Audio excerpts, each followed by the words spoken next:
Bullet ટ્રેનની જરૂર શું કામ છે જ્યારે અમદાવાદથી મુંબઈ બાય ફ્લાઇટનો ઓપ્શન છે? આ ક્વેશ્ચનનો આન્સર છે ડોર ટુ ડોર ટ્રાવેલ ટાઈમમાં. અમદાવાદથી મુંબઈ બાય ફ્લાઇટ પહોંચતા થાય છે 1.5 કલાક, પણ એરપોર્ટ ઉપર ફ્લાઇટ પકડવા માટે એટલીસ્ટ 2 કલાક પહેલાં પહોંચી જવું પડે. અને એરપોર્ટથી સિટી સેન્ટરમાં પહોંચતા થાય છે અડધોથી પોણો કલાક, એટલે ટોટલ ટ્રાવેલ ટાઈમ સિટીમાં પહોંચતા થાય છે 4 થી 5 કલાક. બુલેટ ટ્રેનનો ટોટલ ટ્રાવેલ ટાઈમ થાય છે 2.5 કલાક અને ટ્રેન સ્ટેશન સિટી સેન્ટરની નજીક હોય છે.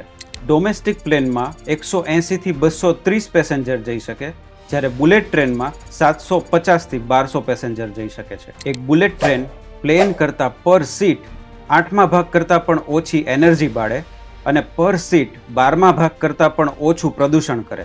એટલે એન્વાયરમેન્ટની કેર કરતા લોકો અને વારંવાર ટ્રાવેલ કરતા લોકો માટે બેસ્ટ ઓપ્શન છે બુલેટ ટ્રેન. એક ફ્લાઇટ 2 એરપોર્ટ અને આજુબાજુની જગ્યાને બેનિફિટ કરે છે, જ્યારે એક બુલેટ ટ્રેનથી અમદાવાદ અને મુંબઈ વચ્ચેનો આખો ટ્રેન કોરિડોર અને 12 સ્ટેશન્સને બેનિફિટ થશે.